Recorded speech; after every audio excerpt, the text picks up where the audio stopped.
the session as well? Perfect. Cool. I hope Varun and Renuka, us live streaming the session will not be a problem for you guys. I hope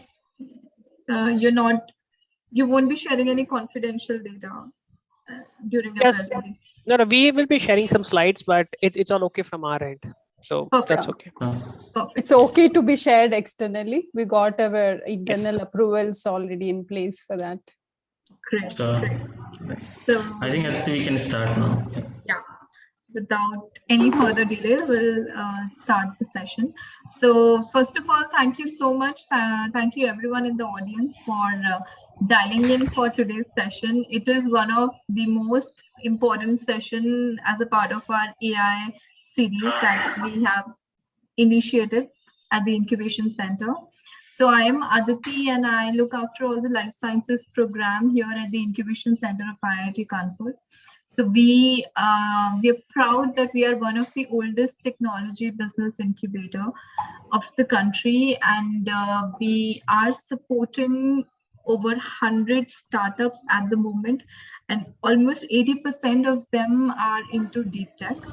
And when nowadays when we talk about deep tech, AI certainly tops the list. So that's when we thought that it is important for us to impart crucial information around the technology of artificial intelligence, and that's when we conceived the idea of AIR as a part of knowledge imparting webinar series amongst the existing startups, would-be entrepreneurs, and overall the student and the faculty community of various colleges. So and recently we've been awarded a Center of Excellence in artificial intelligence, which would be set up at our Noida center. And as you can see on the screen, it shares a brief about the overall vision of the Center of Excellence. So we would be supporting around 50 startups as a part of this Center of Excellence, and these 50 startups would be spread across all the domains, healthcare and agri-tech being two of the priority areas. And yeah, I'm happy to have Varun and Renuka today with us for our important session on AI in healthcare.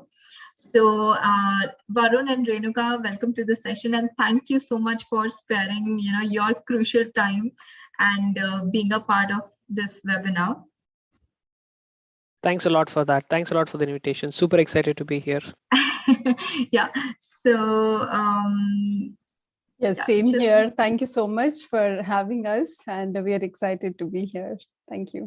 Thank you. So before I hand it over to Varun and Renuka, I would like to officially introduce Varun and Renuka to our audience. So Varun is currently serving as the Director of Data Science at Novartis, and he has previously worked with various prestigious corporates like Mu Sigma and Bosch. He has over 15 years of experience in artificial intelligence, and as a part of the enterprise data science team, he has been instrumental in delivering large-scale AI products and enabling organizations to become AI first. Thank you, Varun, and welcome to the webinar. And Renuka, on the other hand, she heads the Novartis Biome India. And Novartis Biome vision is to foster digital transformation through driving innovation in AI and data science across the organization to reimagine medicines for better patient care in partnership with external startup and tech ecosystem.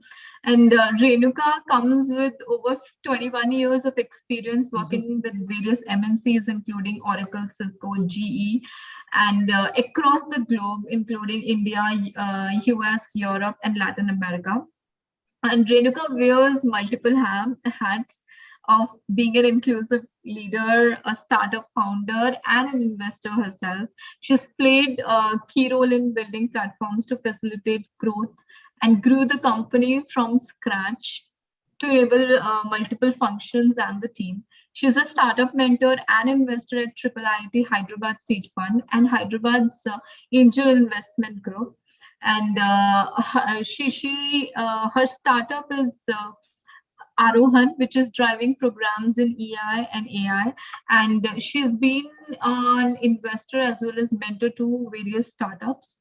So with that detailed introduction, thank you so much, Renuka, for joining us for today's webinar. Over to you guys, whoever wants to go first. I'm sure the audience will be excited to listen to your experience and the knowledge. Yeah, we'll have Arun go first. I think that's how we structured the slides actually. Cool. Yeah. No. Yeah. Thanks a lot. I think it's a very warm welcome. Excited to be here. Finally, after many years, I can definitely say that I tried with great determination and I finally made it to IIT. I think I was never able to tell that statement ever before. Thanks a lot for that. So with that said, let's just start off with some standard protocol. Let me know when you can see my desktop. Yes, we can see. Okay, perfect. So would want to start off with some standard protocol. These are disclaimers for both Renuka and myself. Want to ensure that this is also kind of documented, right? So whatever you see here on this presentation and talk is publicly available information. These set of slides / instructions are our personal views as well, right? Which means say that this is only meant solely for this particular event, and it's not intended for wider distribution, right? And this is Renuka's and myself's personal views, and it's not related to Novartis and its different offices at all. In case if there's something, right? Having said that, wanted to start off in terms of saying that thank you again for inviting me for a talk on, say, reforming healthcare with AI. Thanks a lot for that. As you all know, the medical world today is fast changing, right? Certain things that were not possible even decades ago, like precision medicine, personalized healthcare, or even newer therapies, for example, like genetic care, were not available until now, right? Now, all of these things have changed over the last a few decades. But having said that, it is still very critical, or it's still saddening to see that there are way too many people waiting in way too long queues today, only to avail optimal healthcare or even access to healthcare today, right? Which means to say that the healthcare system today is overly stressed, which means to say that the physicians and patients have to come together to ensure that they are efficient and effective as a cohesive unit, right?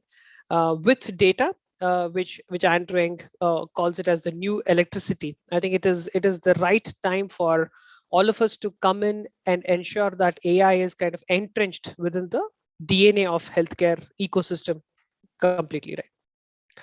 With that quick introduction, wanted to kind of say that what are we hearing in the market today, right? According to a latest McKinsey report, we see that AI adoption per se is very evident in tech industry, right? It's also very evident in the automotive industry, but not so much in the pharma, right? So it scores pretty low in the healthcare systems or even in the pharma space, right? So this is what one of the latest McKinsey reports says, right? But on the other side, if you see, we are also hearing great news. We are saying that, okay, AI is crashing the timelines of discovering new drugs altogether, right? AI is bettering patient outcomes only to ensure that it's extending people's lives. We're also hearing that there are robots that are AI driven, performing very complicated and complex surgeries, right? And the stories goes on and on and on, right? So there's a paradigm shift in terms of how AI today is trying to reimagine and reform the entire entire healthcare space. This is definitely very good news, because when you actually see India's healthcare ecosystem, right? According to a recent report from NASSCOM, we see that by 2025, which is just 4 years away from today, we see that data and AI is going to contribute a significant amount of $25 to $30 billion to India's GDP, right? Which means to say that a partnership between industries, a partnership between various startups and academic institutions such as yours is going to be very, very critical to kind of unlock the power of AI and deliver value to patients and the India's ecosystem as well, right? Now, the way I would want to kind of take this entire or set this up is from an AI in healthcare is that I believe the AI in healthcare is plays in the space called which is nothing but UN. And what do I mean by that? It is AI will help us discover undiscoverable medicines today, right? It will help us diagnose a lot of the undiagnosable diseases that exist today. It'll help us solve a lot of the unsolvable diseases for which there have been no medicines. And finally, it can cure a lot of the incurable diseases for which that kind of exists today, right? So this is the space that that AI will play a very, very critical and crucial role in healthcare. I have been talking about something called as the healthcare ecosystem for quite some time, right? So what do I mean by healthcare ecosystem, right? This is what I call it as the 4 P's of healthcare ecosystem. The very first P, right? We talk about physicians. Now, physicians today can leverage a lot of the AI products, the outcomes of AI algorithms, either directly or indirectly to kind of identify certain diseases at an early stage itself, right? Which means to say that AI is going to augment the physician's readability for diagnosis or evaluation / identification of diseases early on. The second one is patients. Now, patients have the ability to kind of continuously monitor their health and also send digital alerts or kind of connect with the clinicians or their care providers digitally, right? And proactively. I think that is very critical. I know someone whose father was suffering from Parkinson's disease for approximately 25 years. Now, just imagine if AI could come in and make the life of that particular patient better, even for one day, right? The kind of profound impact that it'll have on the patient's life and the caregiver's life is something that cannot be quantified, right? So can AI play in that space that it can better a patient's life? It can definitely improve the health of a patient's an outcome as well. The third one being pharma companies, right? There are a lot of pharma companies today leveraging AI in trying to discover drugs through AI mediums and trying to see if we can shorten the entire discovery life cycle itself, right? So can I crash the entire timeline to discover a new drug that will kind of help solve, cure a lot of diseases and discover novel drugs that we have not even thought about today, right? So can AI play in that space, right? The fourth one is the payers. Payers are the insurance companies, right? Now, payers today are already using a lot of these IoTs, all the sensors, all the wearables that exist to kind of monitor a patient's health and also bring about the right set of interventions so as to reduce repeated hospitalization, right? Which means to say that it's trying to do a preventive care of ensuring that the patient is on track in terms of health, to kind of ensure repeated hospitalization and make everything very personalized in nature going forward. Okay, so these are the 4 P's of healthcare. Now, I'll kind of pause here and would want to take a quick feedback / survey from this team, right? I've not gone into the details of each of these 4 buckets, but which of these 4 P's that I just described that you think will actually be disrupted by AI, for which it's a very quick poll that I would want to take. Ensure you can definitely use the QR code that's on the slide, or you can visit www.menti.com, MENTI, and use the code 229502128, right? I repeat, go to menti.com and use the code 229502128, and I'll quickly try and pull up the poll. Just would want to see how what is the poll looking like.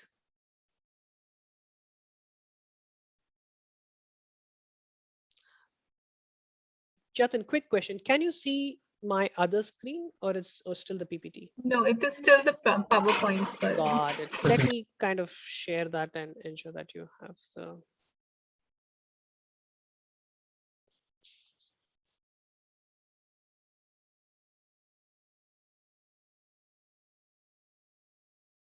Okay. Good. I see the pharma is leading now. We'll give 30 more seconds for the poll to close. Would encourage others to kind of go ahead and start voting. I hope Renuka and me are not biasing the poll because we are from Novartis.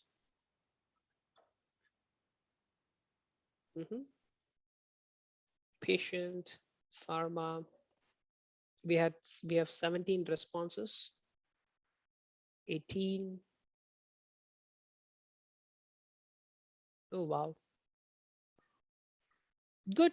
This is actually very interesting. We can stop the poll. That's okay. So this is good. This is pretty interesting, saying that pharma will probably leverage AI a lot more than the other three Ps. But let's go through the examples, and through examples you will also discover that how physicians are using this as well, right? So that's going to be an interesting one. So I'll get back to my slide deck. I have a whole bunch of examples kind of talking through the different Ps. So let's do that. And my slides are back up, right, Jatin? Yes, sir. Yes. Perfect. So let's talk about the first P, right? How physicians are leveraging AI, right? Now, obviously, like I mentioned, physicians leverage a lot of these AI output or decisions, right, for early identification of diseases. And I think the most commonly used therapy, or the space in which physicians leverage AI, is in the cancer space, right? So when you look at a CT scan that Google has actually developed, right, it's very clear that the algorithm, obviously they did use a CNN, then the algorithm that they used can actually identify the presence of a lung cancer through a scan, right? And it kind of outperforms 6 veteran radiologists altogether, right? Which means the the accuracy and the speed at which a machine can augment, I would not do not want to use the word replace, can kind of augment a physician's decision for identification of certain cancerous cells within a CT scan. I think it's doing really great in that space. On the same lines, our very own Indian startup Niramai developed their technology called thermalytics, right? Now, this is to kind of diagnose or read breast cancers, right? So when you compare this, the outputs of thermalytics versus the normal mammograph, the sensitivity kind of shows that it's at 91.23, but whereas when you compare it with the standard radiologist, it is only at 85.9, which means the algorithm is capable of detecting um, more true positives in this case, right? So that's good. But not only in scan slash this one, even when you look at a photograph per se, right? Now, obviously uh, there are skin cancers that kind of have these kind of lesions coming onto the skin, where algorithms can kind of outperform the board certified dermatologists as well, right? Which is in this case, in the paper that I was reading, it says that the dermatologist had an accuracy of 85.3, whereas the uh, algorithm had an accuracy of 92.4, right? Which is still much better. So we're just, I think, the way the algorithms are designed and built and taught these days are trying to push the boundary of detecting those true positives. I think that is the key over here, right? And obviously our very own Narayana Netralaya also partnered with Google to discover or to identify disease retinopathy, right? Blindness is a pretty common stage whenever a person has diabetes, and Google and Shankara Nethralaya kind of partnered together to kind of come up with a whole system to kind of detect any kind of observable patterns in the eye, in the retina, to kind of for an early onset of vision loss, right? So I think that's good. That's kind of happening within the Indian ecosystem as well. But having said that, right, so it's not only where physicians are trying to use AI for some kind of diagnosis, some kind of cancer diagnosis, or any kind of diagnosis, right? It goes beyond that, right? One of the most important features is that there are all these machines that do scans, right? Now it is very, very critical and evident to kind of remove a lot of the image noises, right? And as you can see, the rightmost image that you see over here, right, is something that is enhanced by an AI algorithm, right? And here they use the deep learning algorithm, right? I think this is very critical because it means that it tries to eliminate all the noise from the image and trying to avoid a lot of misdiagnosis. So algorithms can kind of go ahead and support the physician to kind of come up with clearer images so as to make the right decision for the patient, right? Having said that, there is one more brilliant app that is currently being that is developed in the US, but obviously by an Indian and ex Flipkarter who kind of went in and created Suki. In the US, it is very critical to kind of go and update the health records of patients, right? Is there electronic health records of patients, right? Now traditionally what physicians do is they go to the EHR system, they go and typing, so on and so forth, right?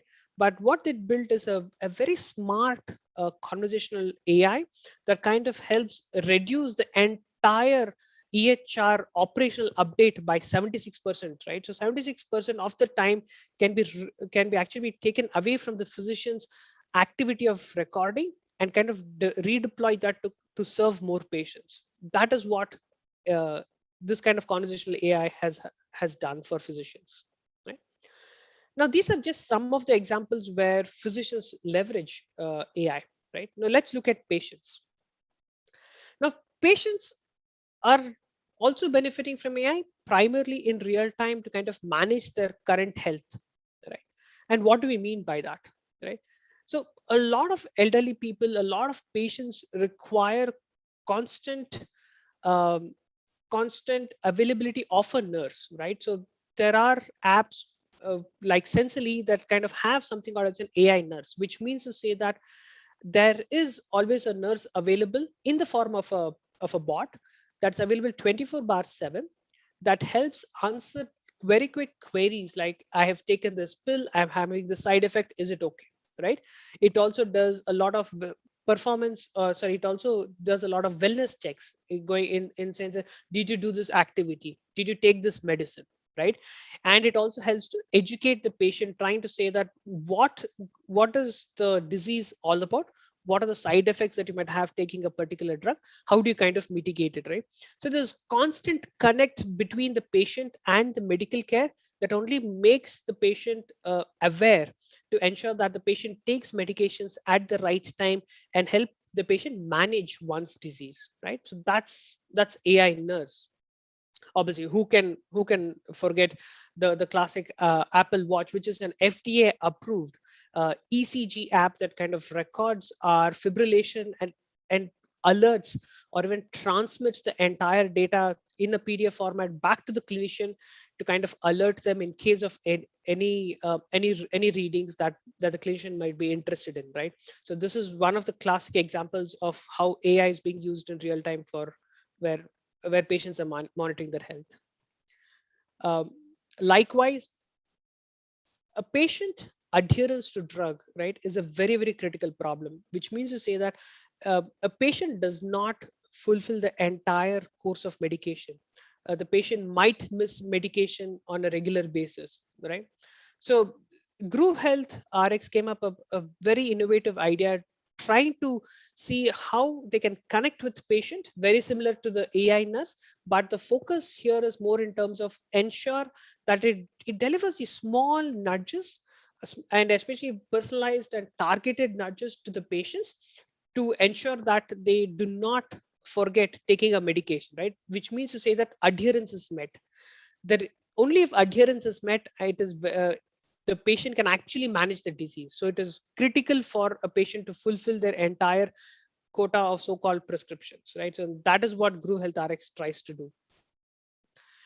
lastly, I think this is a fantastic example of how the entire technology in the pill space has kind of improved. Abilify is a drug that kind of helps patients with schizophrenia, bipolar disorder, so on and so forth, and it's developed by a company called Otsuka Pharmaceuticals. Right?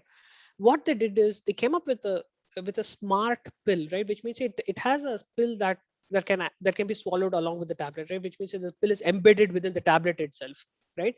Because these patients are bipolar and have schizophrenia, it's where you don't know whether the patient has actually taken the medicine, right? We do not know at what state of mind this person is, might definitely skip medication altogether, right? And this is very, very critical to keep the patient within the right set of boundaries.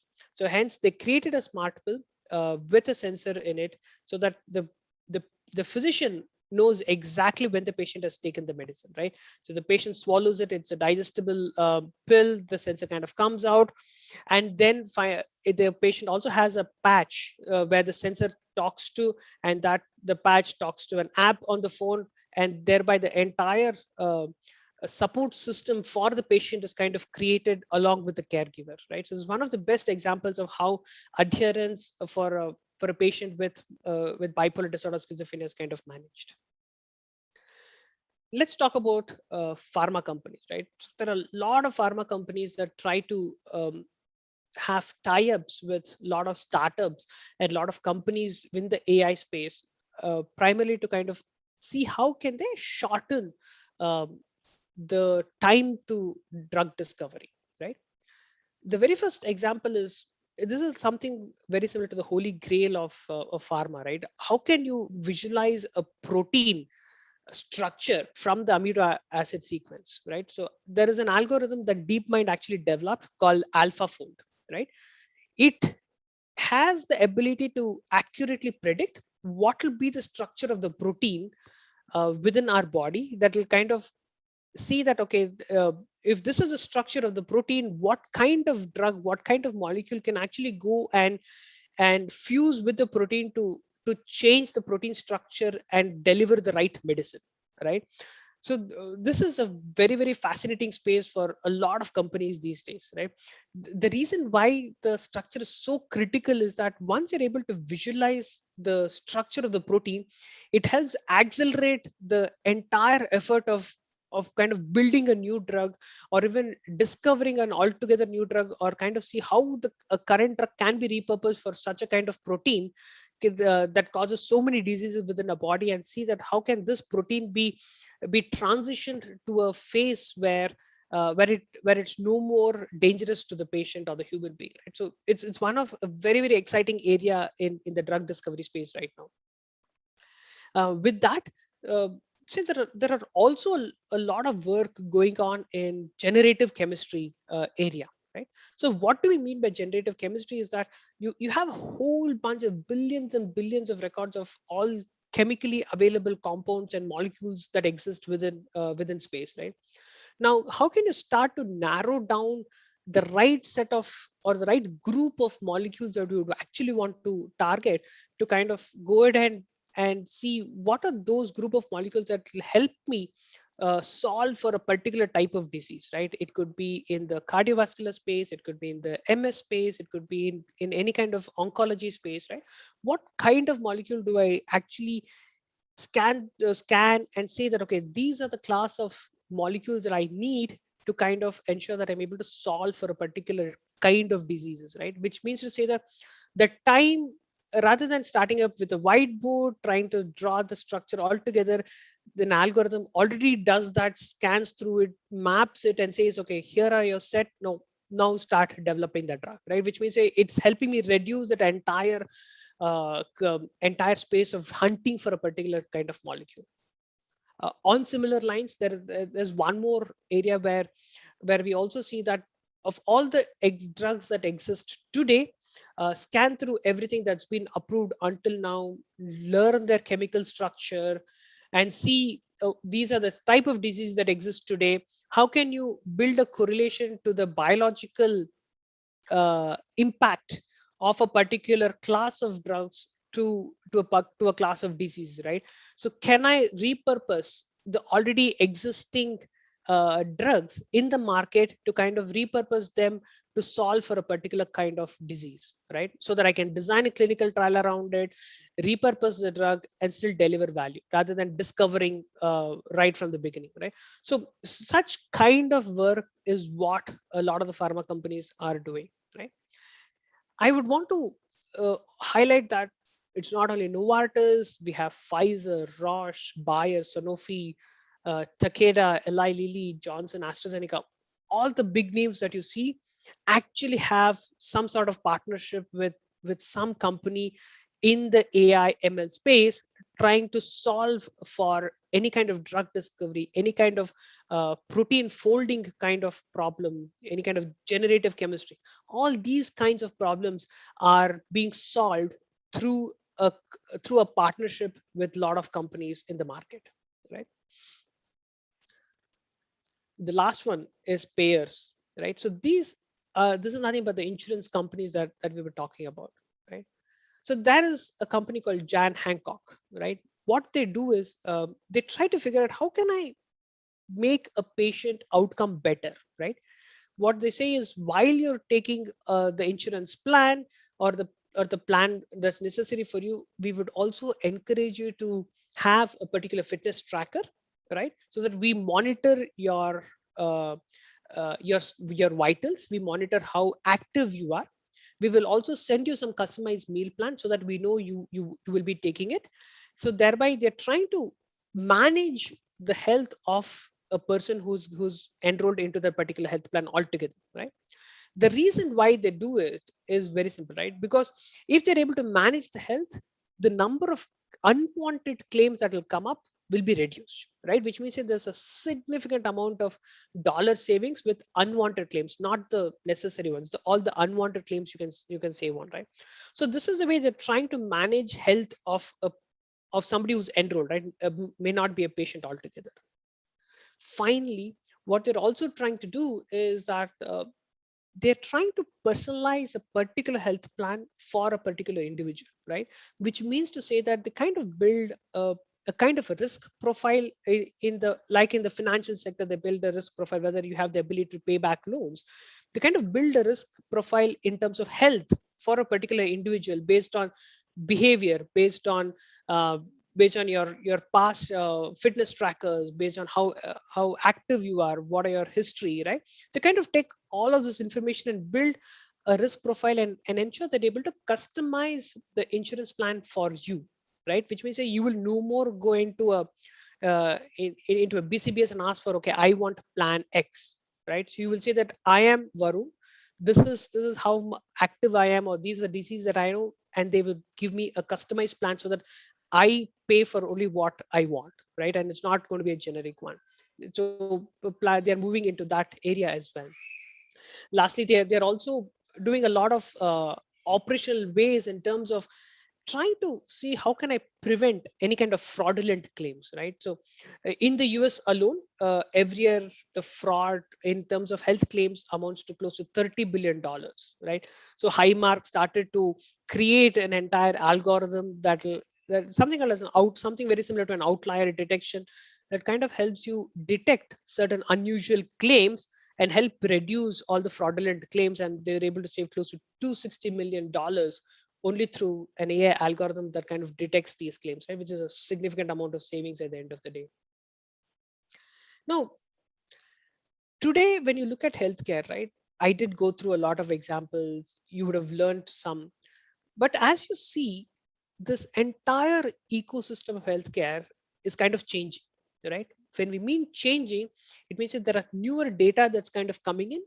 There are much more enhanced algorithms that are being designed, and eventually the decisions that are being made by these algorithms are also enhanced, right?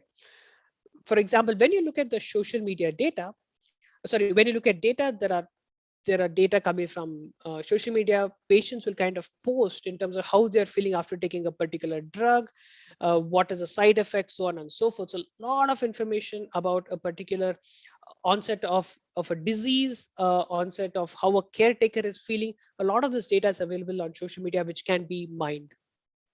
Obviously, there is different lab reports that talks about a person's blood work, any kind of X-rays that exist, like how we saw in scans, like in the past, along with any kind of publicly available information like prevalence data, right? Uh, the disease prevalence, demographics, population, all this data can be put together. And obviously, you're already starting to generate a lot of data through a lot of the trackers, apps, sensors, so on and forth, right? So there's a complete outburst of newer data coming into the market that kind of helps to feed into algorithms, and with more data, the algorithms are also becoming more and more sophisticated as we go by. So obviously, I do not want to talk about neural nets here, but there are even other areas where SVMs kind of algorithms are enhanced to such an extent for image and text categorization, right? The images that we saw, NLP helps to embed or update an EHR like the way we saw. Obviously, disease progression is very, very critical, and the naive Bayes algorithms play a very critical role to kind of even predict an onset of a disease in the future, and also tell how a disease has progressed within a patient's life, right? Obviously, we have graph that helps us evaluate any kind of comorbidities and help predict what would a patient actually have in the future as well, right? Now, through all of this data, new data sets, multiple complex algorithms coming into play, all it does is help us, the physicians, the payers, the pharma companies, and the patients to make much better decisions in terms of how they're living their life today, right? But obviously, having said all this, for us, for this group, it is very, very critical that while all of this is great, I think that the foundation is still math for a lot of us over here, which is very, very critical to design a robust, reproducible AI. I wouldn't say solution, an AI product, right? I think that is very, very critical. With that explosion of data and enhancement of algorithm, NASCOM went ahead and identified certain key areas where bright minds like you can actually start to look for, where India today has a gap, right? The first one being is, how fast can you start developing a product, right? What is the patient journey that kind of exists today, right? Can bright minds like you start to focus on solving for product development of a drug, right? The next one being is, how is marketing landscape changing completely for pharma, right? Can you have more personalized engagements? Can you move towards a customer centric marketing rather than a generic one, right? There is a lot of inadequacy in care today, which means say that a lot of people don't receive care, right? Or the other way to say it, they don't know where to go for care, right? So are there products that you can come up with to kind of ensure you're able to bridge the gap, right? Because there's a lot of human inadequacy in the rural space, sometimes even in the urban space as well. What kind of products can you design to kind of bridge the gap and provide access to care? And lastly, all of us need to think patients as people, right? So these people need a lot of enhanced experience, because they need to also know what the disease is all about, right? Because there is still scarcity in the healthcare space in terms of personnel. Can products deliver some kind of assistance to patients so that they're able to manage their health better, manage their disease much better, right? Now, having said that, I want to pause here again for a quick repoll. I hope I was not fast. I hope I was able to deliver some messages. With these examples that I just cited, wanted to ensure that, has your view changed in the past? We did see pharma overpowering in the previous poll, but want to see which one do you believe now, after listening to the last um 10, 15 odd minutes, to see that what do you believe, which kind of P will actually be disrupted by AI now, right? The poll will be on. I will start the poll. As usual, there is a QR code available. You can also go to menti.com and use the code 52631755. I just saw the time. I don't think so. I spoke only for 10 minutes. It's much more than that. Sorry for that.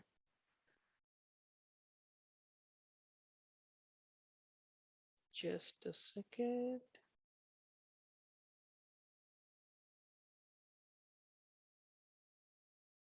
Yep. Wow, physician is coming up now. There's patient. We had close to like 21 people voting last time around. Now we have 11. Yes. Good. So while that is coming up, actually I have an interesting one, right? So feel free to continue to vote, but I want to while you're voting, I want you to kind of glance through this slide in terms of what are the different areas where we believe AI products can actually have an impact, right? So think of this as me influencing your decision of polling as well. I'll give you a minute more to kind of go ahead and continue the poll, but while I would still want to project the slide up.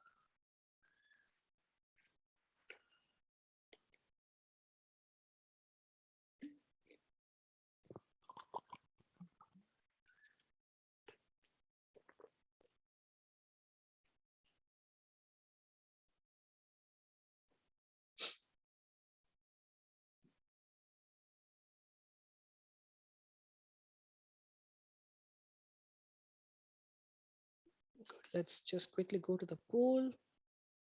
We have 17 of them who've registered their views. Patience, excellent, right? Glad to think that my examples have actually had an impact. So very happy for that. So good. All I want to do is leave you with one thought, right? So while you're building a lot of the AI products, right, it is very, very critical for you to have some guardrails on ethical AI, right? Now, a lot of companies have put forth their views on ethics and AI.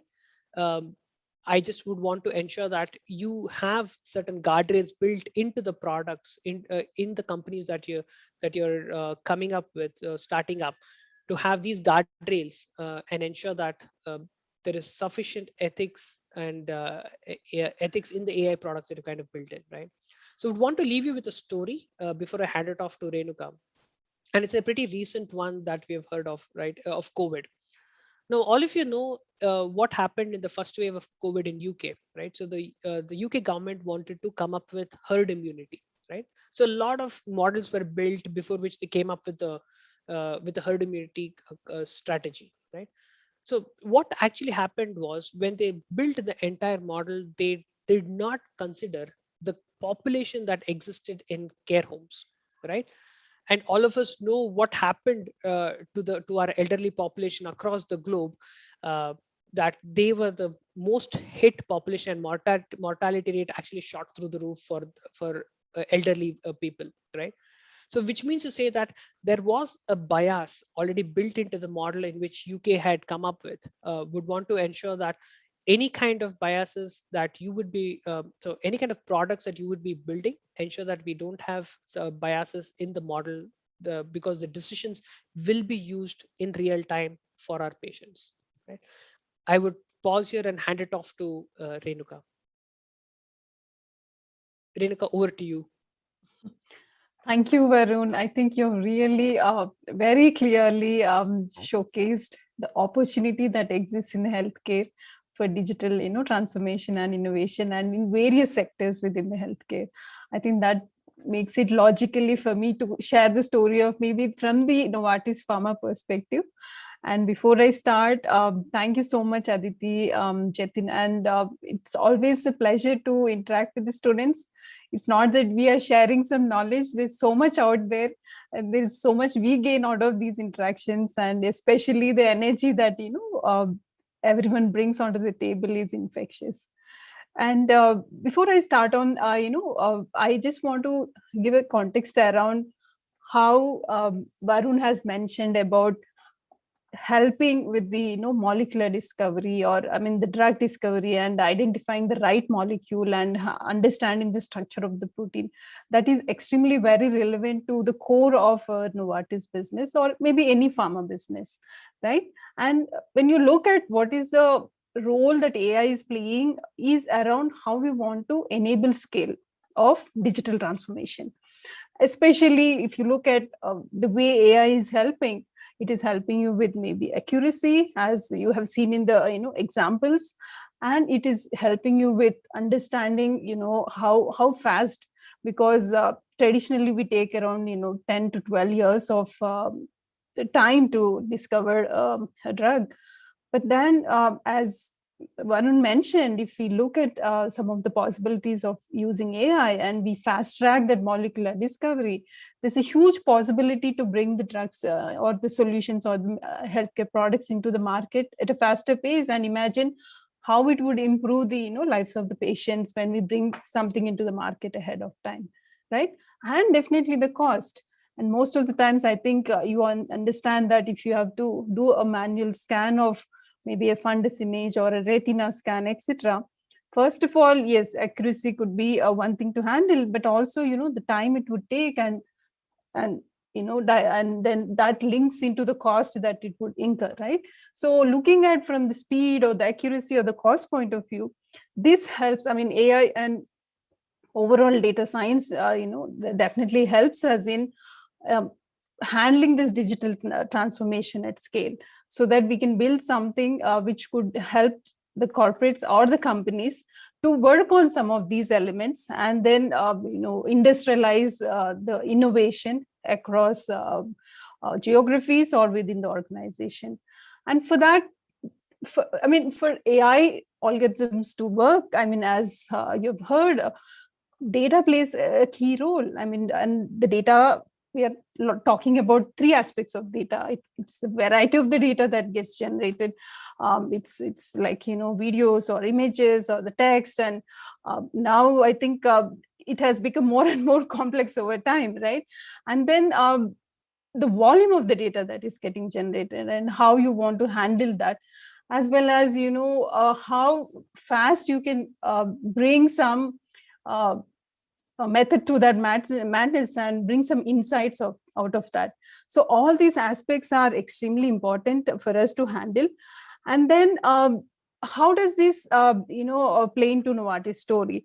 If you look at our context, we have around close to 2 million patient records of data. That's a lot of volumes of data that we have. And as I mentioned, we take like 10 to 12 years to bring some product into the market. So that in itself is a huge opportunity, and where AI could play a role, because there could be a lot of insights from the data that we have, where we could help repurpose some of the drugs, as you have heard, or maybe bring solutions into the market at a faster pace, right? So the opportunity is huge.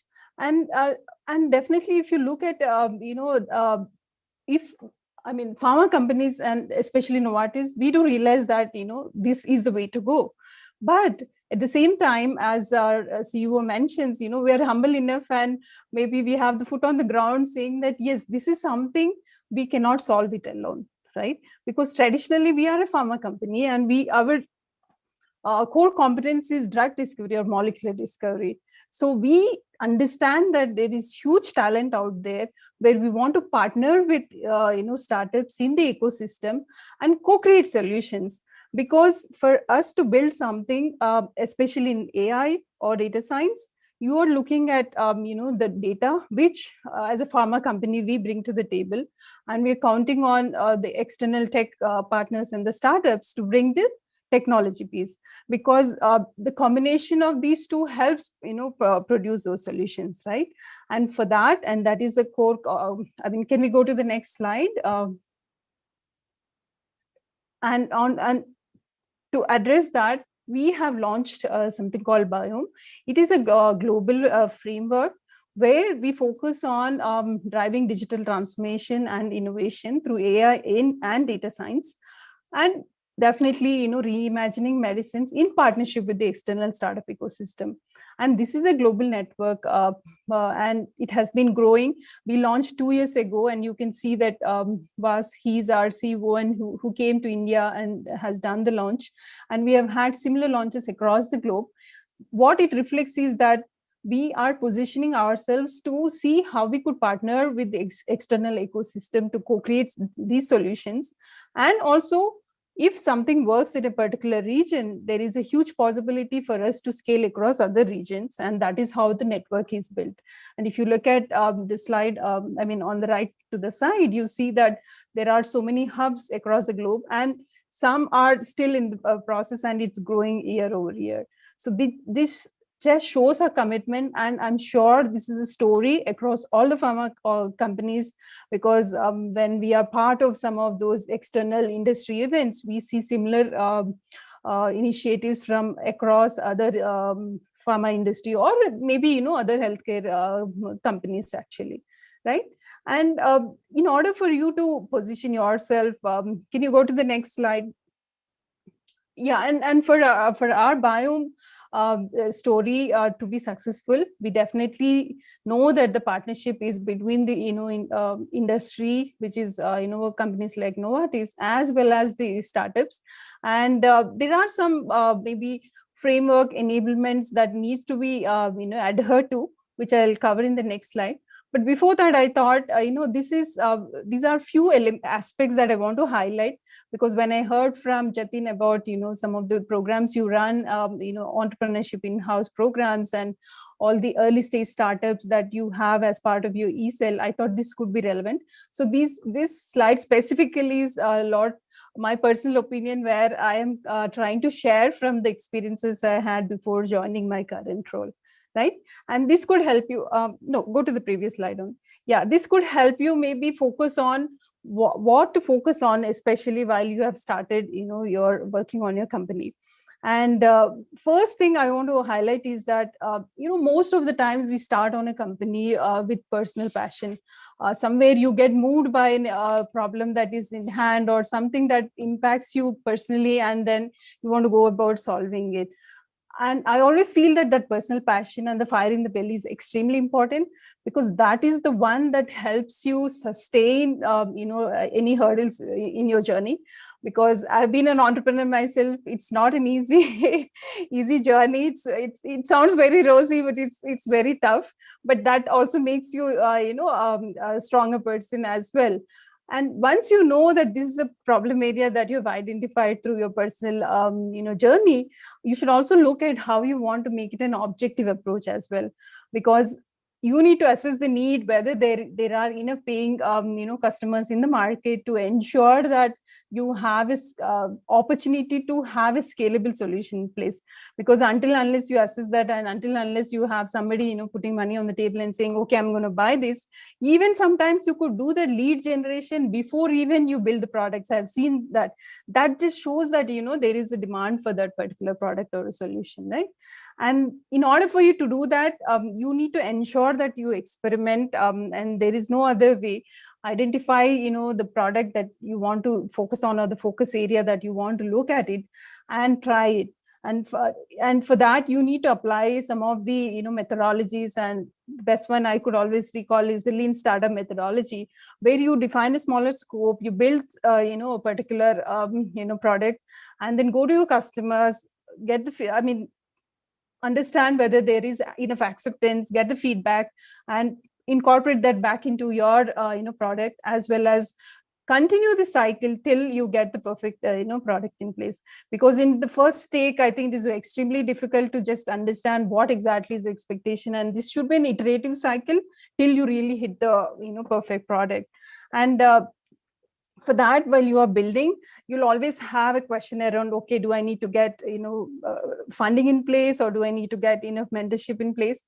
In this current context, because I think we are talking about early stage student base, I feel that mentorship plays a major role, because from funding point of view, you typically have access to a lot of these programs, accelerators, incubators, because many would love to work with student startups, right? So you should leverage that, but then focus on getting the right mentors onboarded. That is one thing I think you should be choosy as well, because you need to go to the right folks who would add value from various angles, not only from the business development technology standpoint, but also on the finances, because as you grow, that becomes very critical, and I'll touch on that next. And when you go out to now pursue for funding, most of the times you get into a fix. Like, when you go with a smaller scope, you got question that, oh, you're just solving this small piece of the puzzle, then how are you going to make it large, right? And that's one question you get. Or if you go with a bigger vision, they're like, you are chewing too much on it, and then how are you going to really execute on it? So I personally, through my experience as an investor, what I felt that you should always have a large vision of what you want to achieve in the long run, but you need to have a smaller scope to execute on. So that methodology will help you show progress year over year, but also not lose focus on in the long term. And that is something I think most of the investors would really look for, because they're confident that where in the overall journey you want to go, right? And these are the few aspects I thought, and team also plays a role, which I'll touch on maybe in the next slide. So moving on to the next slide. I covered a few aspects on from the startup point of view. Now, in case if you choose to work with maybe a corporate open innovation, program path, or partnering with some large, industry partners, there are a few aspects that I thought that I could bring to the could share, so that it could help you position yourself. One thing is on the technology aspect. Ensure that you build assets. Maybe it is the IP that you are creating, maybe it is the solutions that you are building. Ensure that you are filing for those and creating assets, because these are the things for early stage startups which helps in bringing your valuation to a higher number. And other aspect is that, as I said, in co-creation, if you look at the equation, what you bring to the table is technology aspect, and what we bring to the table is data, right? So we count on you to build those assets to ensure that, okay, you are bringing with that strength, so that I think never lose out on that particular aspect, either building the team or building the right skills, or creating those assets, as I mentioned. Ensure that you are doing from day one. And the next aspect is, it may look very simple, but when you're working with large players, it's extremely important to have some grip over the project management, or the program management office aspect. It may look simple, but most of the times it is one of the reasons why things fall apart. As simple as following up on some of the activities, or presenting on weekly progress updates, because the structures within our organizations are very complex, and we need to and there are various stakeholders, right? It does help when you have some professional efforts put into ensure that you are handling the entire project with right tools in place, etc. And then the other aspect I want to highlight is that, as Varun mentioned, data is a key aspect around this context, and data privacy is extremely important. I think that is one reason why some of the tech companies like Google, and Apple, many of them have tried healthcare, and especially in the pharma, I think it's tough to crack, because we are in a very highly regulated environment, and data privacy aspects are extremely critical. So that is one area you need to really understand what are the various aspects to look out for, and watch out for, and learn, and then ensure that you are adhering to those norms. And the next one is around scalability. Anytime, any day, I think either you work with an industry or not, or whether you're directly working into a consumer market, you need to ensure that you have a plan to scale. Because you always reach at a point where you have played the game in a smaller setup. But if you really want to be successful, every investor would look for, okay, how do you make it large? I think that is extremely important to understand and have a game plan around that. And the most important thing is that how you bring the entire team together. Make sure that even when you assess the idea, I think a lot of times it is very important that you have varied complementing team members that are there as part of your team, and the attitude with which you go is also the other aspect that would play out a major role in making sure that your product is definitely successful. And the last one is around having building the financial acumen. because end of the day, how you register your entity and how you bring investors on board and how you have your co-founders, be part of your entity, and then the shareholding, various aspects play a role. And to be frank, the more you grow, you'll go away from maybe your technology role and you'll be playing more of your chief administrative role. But that will be the reality. So you need to see how you put aside at least 10% of your time from day one and then keep taking care of it, or at least have a complementing co-founder who could take care of it. So these are some of the aspects I thought that could help you as you have started off on this journey, that could help you work towards your goal. And if you have any questions, maybe in the interest of time, I'll quickly wrap it up. Thanks, Renuka. We do have actually 2 questions in the Q&A box. So we have one question in the chat box also, so please we'll pick that also. Yeah, sure. So the first one is, how will pharma companies use patient data? Say I have a wearable data for a large number of patients. Will this data be useful for pharma companies for R&D and drug discovery? Okay, so this is a very tricky question because there are patient privacy laws that exist, which means that I am not allowed to know Varun as a patient and this is Varun's data, right? There are other anonymized patient data that that pharma companies use coming out from claims. These are generally available by IQVIA is what IQVIA is one of the data vendors that kind of provide us this data. But from a wearable standpoint, I personally do not know if any company is actually using it, but I have not seen it in my tenure right now. But there are privacy laws that exist that do not allow me to tag a patient. Yeah, unless we get from an approved source, I don't think we, even though it is publicly available, we typically do not tend to use that information, because a lot of time people think that, okay, this is data that's already existing out there. Can that be used? I mean, I think we are very, very clear about the privacy, data privacy norms, and we adhere to that even though it is publicly available. Yeah. And like Renuka mentioned, this is a very, very regulated market. So I think all pharma companies are probably the best at managing any data given because of the laws that exist. Right. Thanks, Varun and Renuka. The next one is, we are a healthcare AI startup that has more than 35 years experience in AI, NLP, and machine learning. How can we partner with Novartis to co-develop solutions? All you, Renuka.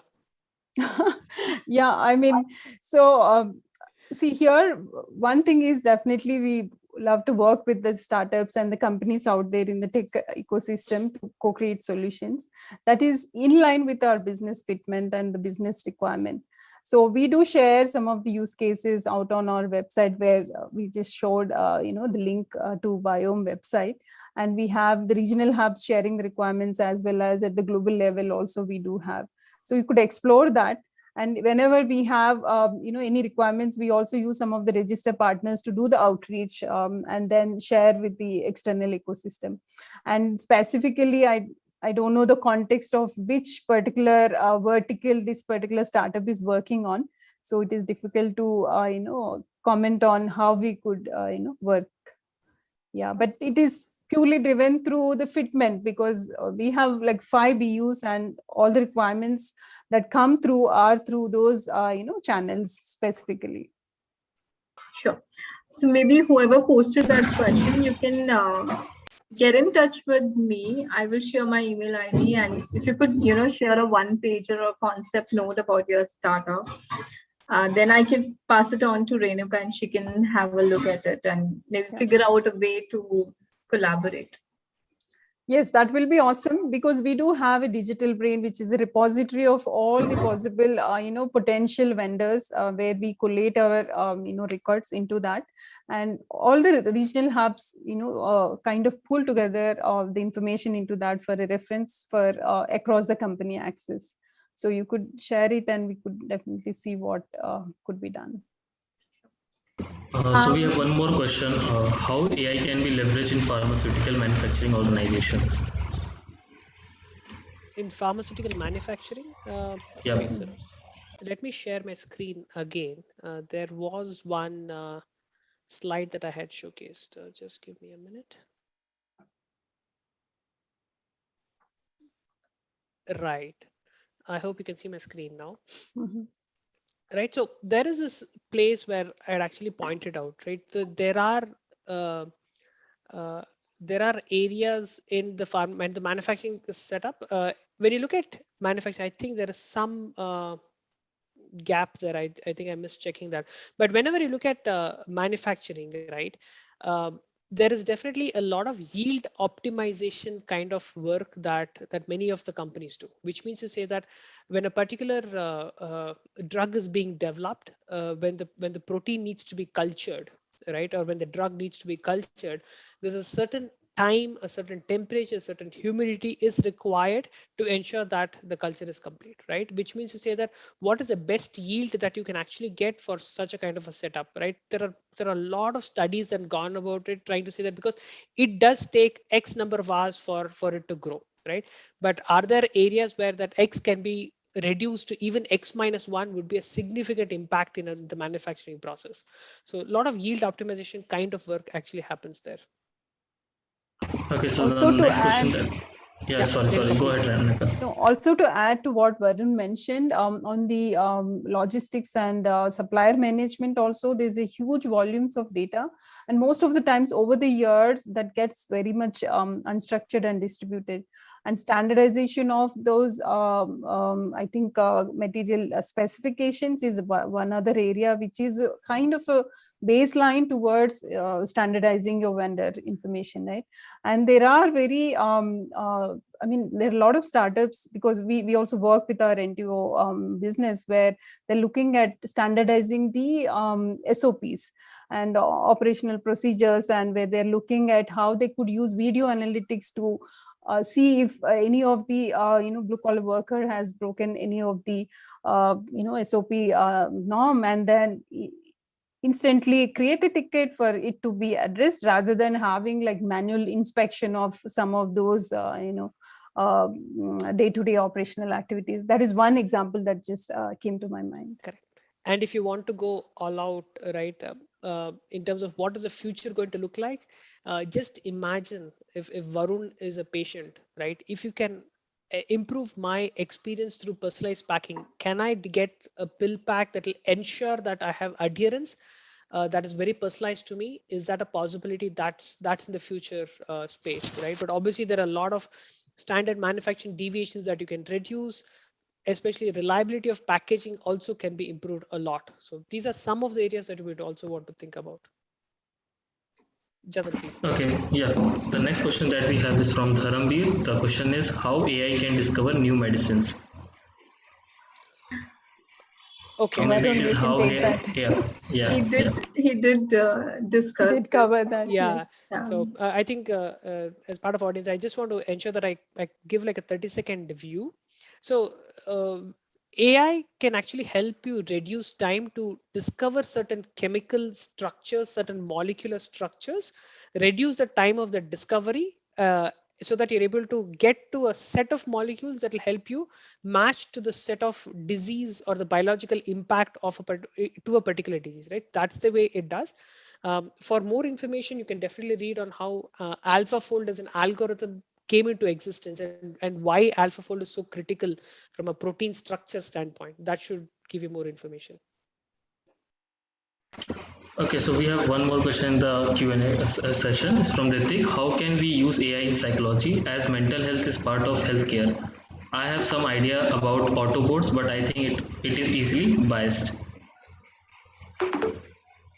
Okay, in psychology, is it? Yeah, yeah, yeah. Yeah, Interesting. neuroscience. Yeah.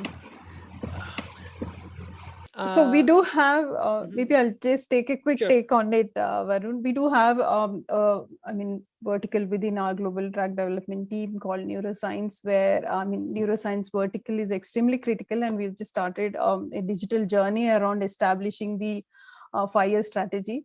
And what we have seen is that there are various startups who are in the early diagnosis of mental disorders, be it in the depression or anxiety or Alzheimer's and multiple sclerosis, etc. And the solutions are around how do you manage. I think Vaisa is a perfect example, who has come to one of our digital curiosity summit to give an overview, where they're talking about mental ailments, especially depression. There are two solutions to it. One is around going into the path of recovery through yoga and various other techniques. The other one is, yes, going through the professional psychiatric treatments. But there is a huge population which doesn't get access to both of them, because either it's expensive or not accessible, I think, right? So how do you cater to that population? I think Vaisa plays around that role of how do you even understand what's going on with your disease condition in the mental depression space, and identify, manage, till you either choose one of these established paths. So I think there are various tools and I think available. And digital therapeutics is also another area where you're talking about prescription digital therapeutics as well, on how you prescribe a particular video game as a one of the treatment method for I think a disease condition, I forgot, maybe ADHD or something. Yeah, so there are autism, right, yeah. so there are various aspects around mental health, and that's a very valid one, especially post pandemic. There's a huge opportunity to look at.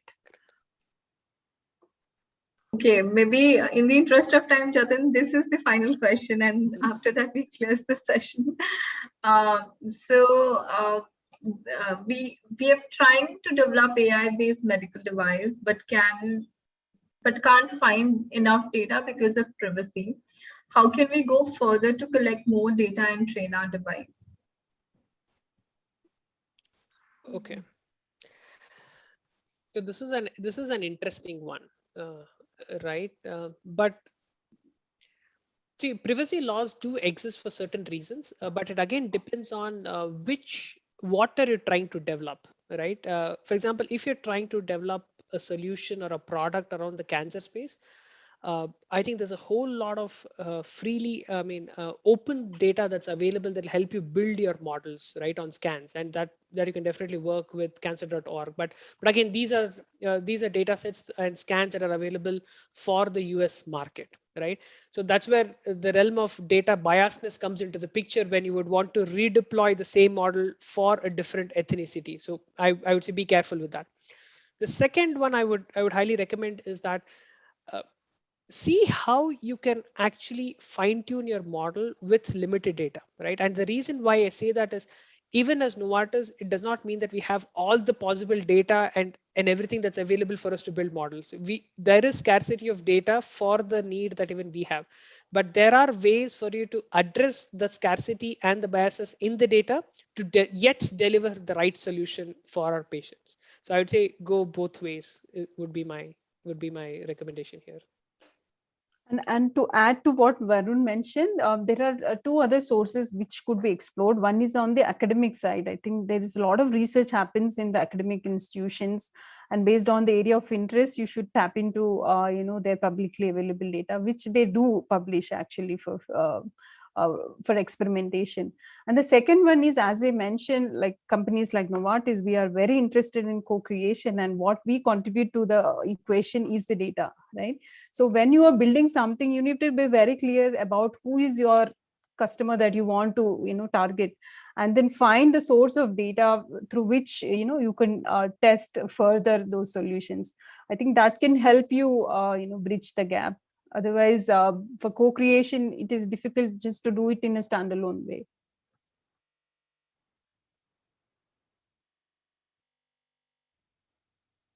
All right, I guess we do have another question in the chat box, but maybe we can skip this. And I'm so sorry, Manoj.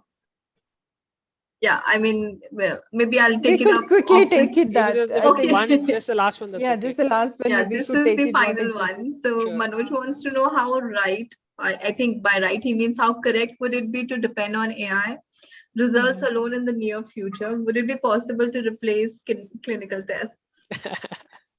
So, see, I would say we are headed in that direction, right? But there's a whole lot of debate anyway that's already happened. Will AI replace physicians, right? And I think all the thought leaders have told no, right? AI will not replace our clinicians and our physicians, right? Because the way AI is being developed, it is to only augment a physician's, right? It's only to support physician. It's not going to replace a physician's outcome altogether, right? I think that's the way to look at it. There are definitely results that'll kind of help you speeden up, right? All the examples that we saw from a mammography, from the CT scans, the cancer detection, right? What it does is, rather than a radiologist looking at a 10,000 scans, right? It just AI will come and say, okay, just focus on these 100 because my accuracy is high. Just focus on these 100 and tell me if this is okay or not, right? That is the space we are living in today, and that's the way we also currently see the future. We don't believe it's going to replace. It's only going to accelerate the physician's ability to the ability to kind of detect or identify faster and kind of support the system. That's the way it's going. Also, it depends on the risk area, right? What's the risk in that particular area that you're talking about, where you want to allow it to be completely automated? So that's the other thing you need to understand. And especially in the business process improvements, there could be some areas which could be completely automated, but there could be high risk areas where you want it to mature over time and with enough right data built into the system, and then algorithms becoming more and more accurate before you really want to do it completely automated. I think it depends on the risk is what I feel as well, because end of the day, that's the customer acceptance as well, right? How much the adaptation happens, because at a personal level, people are averse when there is high risk.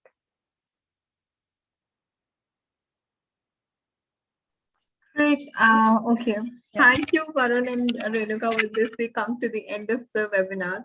It was a great session. I couldn't, usually I do step away for a couple of minutes and stuff, responding to emails, etc. But this time I couldn't. I was there throughout the session. And Varun, especially like you laid out the whole concept of AI in healthcare, addressing all the different stakeholders who are involved, and it was so crisp. Even like for a layman, it was very, very good. Thank you so much for sweating so much for the presentation and making it completely crystal clear. Thanks and a lot. thank you, Pleasure Renuka. is mine. Yeah. Thank you so much, Renuka, for sharing your own entrepreneur as well as investor point of view to amongst with our startups and entrepreneurs. That's very it's quite rare we find, first of all, a women entrepreneur and an investor sharing her feedback, her own learnings, lessons with the startup. So it was really awesome to have you here with us today. Someone in the chat box has requested if the presentation can be shared with the attendees. So, Varun, yeah, unfortunately, we'll have to say it is not shareable. Okay. That's the sense that we have. Yeah. But we can share the recording of the session. Yeah, you can, simply go to our YouTube channel. You will get the link. Like we do send an follow-up email to all the attendees. So in that email, you will receive the link to access the video recording on our YouTube channel. So please, whenever you want to refer, you can refer to the video. Yeah. Thank you, everyone. And thank you, everyone in the audience, for being there throughout the session. Great. Thank you. Renuka. It was a pleasure.